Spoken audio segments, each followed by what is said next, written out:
क्या आप कभी सोचते हैं कि जीवन में सच्चा सुख क्या है? क्या आप कभी सोचते हैं कि मृत्यु से कैसे निडर होकर जीना चाहिए? आज मैं आपको एक ऐसी कहानी सुनाने जा रहा हूं जो आपको इन प्रश्नों का उत्तर देगी।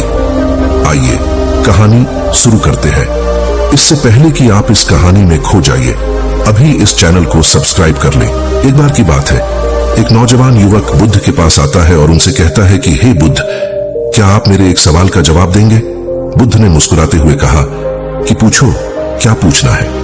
इसके बाद उस युवक ने कहा कि हे बुद्ध, मेरी उम्र अभी बहुत ज्यादा नहीं है, लेकिन मैं बहुत परेशान रहता हूँ, बहुत दुखी रहता हूँ। मैं आपसे यह जानना चाहता हूँ कि मेरे जीवन में अभी से इतनी दुख है तो मेरी जिंदगी तो अभी बहुत बाकी है। क्या मेरे जीवन में दुख बढ़ते ही रहेंगे कि इन दुखों से छुटकारा पाने का कोई रास्ता नहीं है? यह सुनकर बुद्ध कहते हैं कि कहां है तुम्हारे दुख, मुझे तो दिखाई नहीं दे रहे। यह सुनकर वह युवक कहता है कि यह बुद्ध दुख तो मेरे अंदर है, मेरे भीतर है, वह आपको कैसे दिखाई देंगे? यह सुनकर बुद्ध उसी वक्त से पूछते हैं कि क्या तुम्हें अपने दुख दिखाई देते हैं? वो युवक कहता है कि यहाँ बुद्ध मैं अपने दुखों को भली भांति देख कर रहा हूँ। तब बुद्ध ने पूछा कि दुखों का मूल क्या है? बुद्ध में और उस युवक में चर्चा चल ही रही होती है कि तभी एक भिक्षु दौड़कर वहां पर आता है। वह भिक्षु तथागत बुद्ध के कान में कुछ कहता है। इसके बाद बुद्ध उसी वक्त से कहते हैं कि चलो आज मैं तुम्हें जीवन का सत्य दिखाने के लिए एक जगह पर लेकर चलता हूं। वहां पर तुम्हें कुछ भी नहीं बोलना है, चुपचाप सारी बातें सुनते रहना है। इसके बाद तुम्हें अपने सारे प्रश्नों के उत्तर खुद ही मिल जाएंगे। यह कहकर वह युवक गौतम बुद्ध के पीछे पीछे चलने लगता है। कुछ दूर मिलने के बाद गौतम बुद्ध एक घर में प्रवेश करते हैं। घर में प्रवेश करने के बाद वो युवक और तथागत बुद्ध देखते हैं कि वहां पर बहुत सारे लोग खड़े हैं और बीच में चारपाई पर एक वृद्ध आदमी लेटा हुआ है।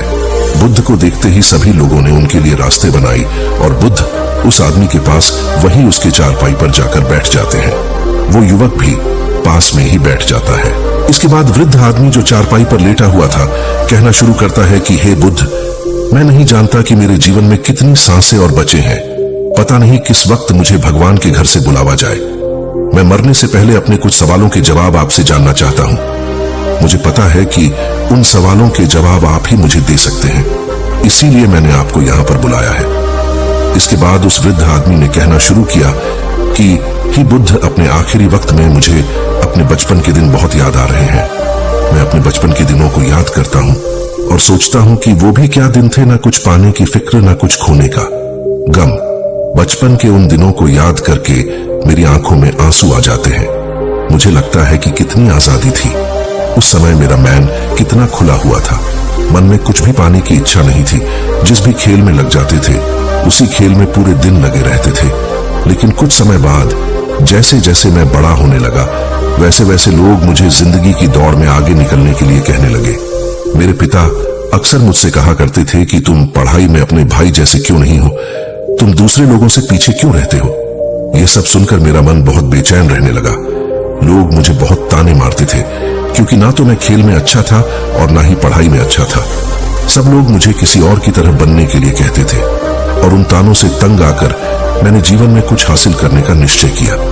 मैंने अपने आप से वादा किया कि मैं भी अपने भाई की तरह कामयाब इंसान बनूंगा और इसके लिए मैं दिन रात मेहनत करने में लग गया। शुरुआत में बहुत मुश्किल है, बहुत निराशा हाथ लगी, लेकिन मैंने हार नहीं मानी और मैंने खुद अपना व्यापार खड़ा कर लिया। उसके बाद मुझे कुछ पाने का एहसास हुआ। मुझे बहुत खुशी हुई क्योंकि जो लोग मुझे ताने देते थे वही लोग अब मेरे आगे पीछे घूमने लगे थे। कुछ वक्त बाद एक रईस बेटी के साथ मेरी शादी हो गई और उसके बाद मुझे लग रहा था जैसे मेरा जीवन स्वर्ग बन गया हो। कुछ साल बाद मुझे 2 बेटे प्राप्त हुए। दोनों बहुत ही सुंदर और हर्ष थे। अब मेरा मन मेरे बच्चों के लिए कुछ करने को उत्सुक हो गया। मैं और भी ज्यादा धन कमाने में लग गया और जल्द ही मैं अपने नगर का सबसे बड़ा व्यापारी बन गया। सब कुछ अच्छा चल रहा था, लेकिन अनहोनी को कौन टाल सकता है। एक दिन अचानक मेरी पत्नी मुझे छोड़कर चल गई। इससे मुझे बहुत गहरा सदमा पहुंचा। मैं कई दिनों तक अपने घर से बाहर नहीं निकला। मेरे बेटे मुझे हिम्मत दे देते कि पिताजी माताजी तो नहीं रही और जो हो चुका वो वापस नहीं आ सकता, लेकिन हम दोनों भाई आपका हमेशा साथ देंगे, आपकी हमेशा सेवा करेंगे।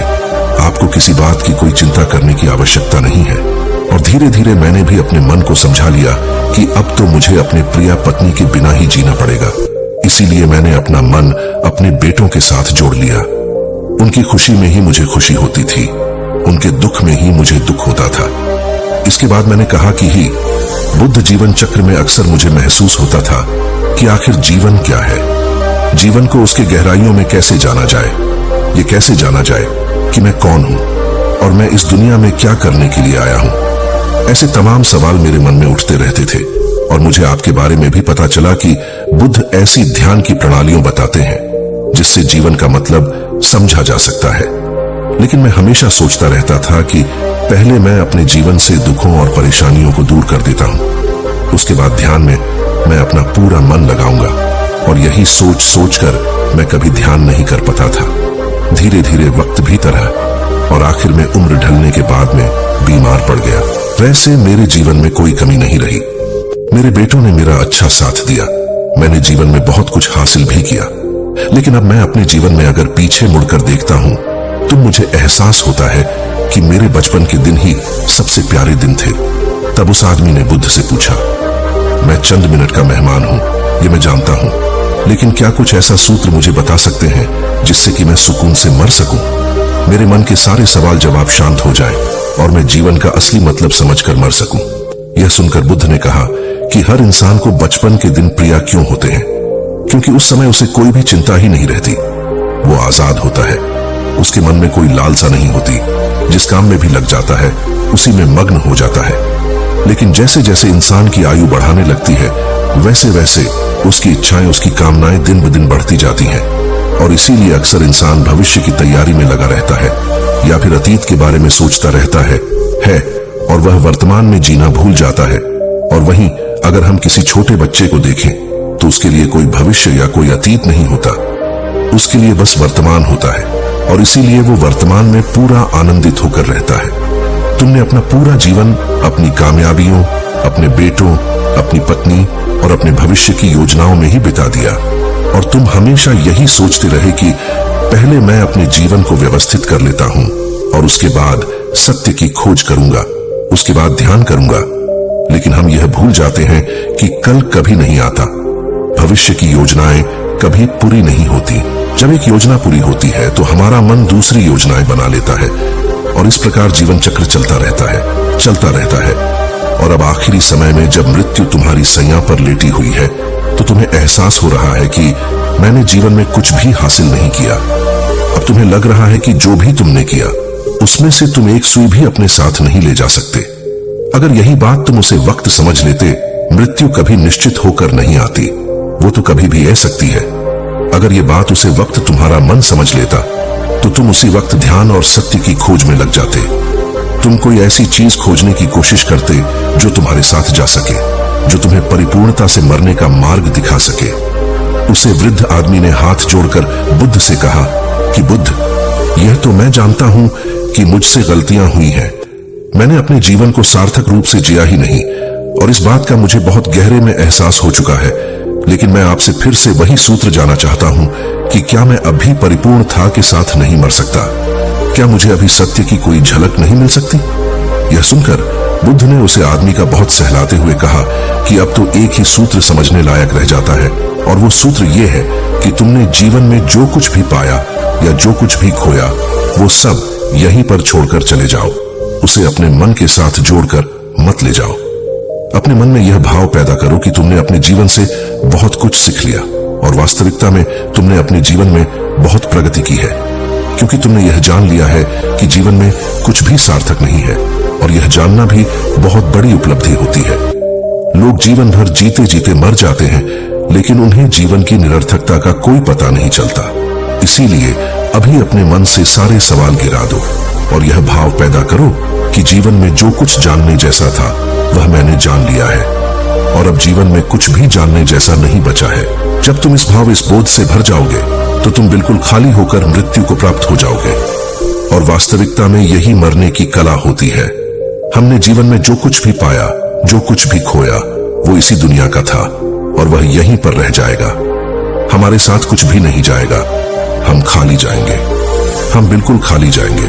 और जो लोग अपने मन से बिल्कुल खाली होकर जाते हैं वास्तव में उनके अंदर ज्ञान का दीप जल जाता है और वो आगे चलकर दूसरे जन्मों में उसे निर्वाण की स्थिति को प्राप्त कर सकते हैं। लेकिन उससे पहले तुम्हें इस जीवन की निरर्थकता को समझना होगा। यहाँ पर कुछ भी पाना या कुछ भी खोना कोई मायने नहीं रखता। इसके बाद बहुत देर तक मैंने कोई सवाल नहीं पूछा और वह मुस्कुराते हुए मृत्यु को प्राप्त हो गया। इसके बाद बुद्ध ने उसे नौजवान युवक से पूछा कि क्या तुम्हें अपने सवालों के जवाब मिले, और मिले तो तुम्हें क्या जवाब मिले सभी को बताओ। उसी वक्त ने कहा कि हे बुद्ध, मुझे अपने सवालों के जवाब मिल गए हैं। वृद्ध आदमी के जीवन चक्र से मैं समझ गया हूं कि जीवन में कुछ भी पाने जैसा नहीं होता। सुख हो या दुख हो, सब कुछ यहीं पीछे रह जाता है, और अगर हम इसी चक्कर में फंसे रह जाएंगे तो हम सत्य को कभी नहीं जान पाएंगे। इसीलिए जीवन में सुख और दुख तो चलते ही रहेंगे, इसके साथ साथ चलते हुए ही हमें सत्य की खोज करनी पड़ेगी। लेकिन बुद्ध, मेरे मन में अब भी एक सवाल बाकी है जिसका जवाब जानना सबके लिए बहुत ज्यादा जरूरी है। मेरा सवाल है कि मैं ध्यान की यात्रा करने के लिए बहुत प्रेरित हुआ हूं, लेकिन मुझे कोई मार्ग नहीं पता। ध्यान कैसे किया जाता है कि ध्यान की सभी प्रक्रियाएं तुम्हें होश में लाने के लिए ही बनी है, तुम्हें वर्तमान में लाने के लिए बनी है। अगर तुम किसी भी कम को पूरी उपस्थित के साथ पूरे एकाग्र भाव से अपने आप को पूरा इकट्ठा करके कर सकते हो तो तुम ध्यान में ही होते हो। लेकिन हमारा ध्यान इधर उधर भटक रहता है। अपना कम करते करते वर्तमान में रहने के लिए मैं तुम्हें एक छोटी सी विधि बताता हूं जिसके जरिए तुम अपना कम भी कर सकते हो और ध्यान को भी समझ सकते हो। जब भी तुम चलते फिरते हो, उठते बैठते हो, सिर्फ अपने सांसों पर ध्यान लगाना शुरू करो। सांस किस नाक से आ रही है, किस नाक से जा रही है, न कि कौन से कोने से टकरा रही है। सिर्फ तुम उसके साक्षी भर हो जाओ, सिर्फ उसको देखते रहो। कुछ भी काम कर रहे हो, चल रहे हो, फिर खाना खा रहे हो, सिर्फ अपने सांस पर ध्यान लगाओ। और यह करते वक्त तुम्हें महसूस होगा कि तुम्हारा दिमाग, तुम्हारे विचार तुम्हें इधर उधर ले जाते हैं, लेकिन थोड़ी देर बाद तुम्हें फिर से होश आएगा कि तुम्हें अपनी सांसों पर ध्यान लगाना है, और तुम्हारा ध्यान फिर से सांस ऑटोमेटिक जाएगा। और धीरे धीरे जब तुम अपने विचारों को देखने लगोगे तो तुम पाओगे कि विचार विलीन होने लगे हैं। तुम्हारे अंदर बस एक खाली मैदान बचा हुआ है, सारे सवाल जवाब विलीन हो चुके हैं। इसके बाद बुद्ध ने कहा कि सांसें जो होती हैं वो वर्तमान में चलती है, ना ही वो भविष्य में चलती है, ना ही अतीत में चलती है। वो वर्तमान होता है, वही वर्तमान स्थिति होती है। और जब तुम अपनी सांसों से जुड़ जाते हो तो तुम वर्तमान में ध्यान लगाना सीख जाते हो, क्योंकि सांसें जिन पर तुम ध्यान लगा रहे हो वो वर्तमान में चल रही होती है। इसके बाद धीरे धीरे कदम दर कदम तुम्हें ध्यान का खुद ही एहसास होने लगेगा। फिर तुम जो भी कम करोगे उसमें तुम्हारा पूरा चित्त लगा होगा। तो शुरुआत वहीं से करो जहां पर तुम हो, यहीं से अभी से अपनी सांसों को पकड़ना शुरू कर दो। तो दोस्तों, कैसी लगी आपको यह कहानी? कमेंट सेक्शन में जरूर बताना, और अच्छी लगी तो इस चैनल को सब्सक्राइब करना मत भूलना। तो मिलते हैं अगली कहानी में, तब तक के लिए अपना ख्याल रखें।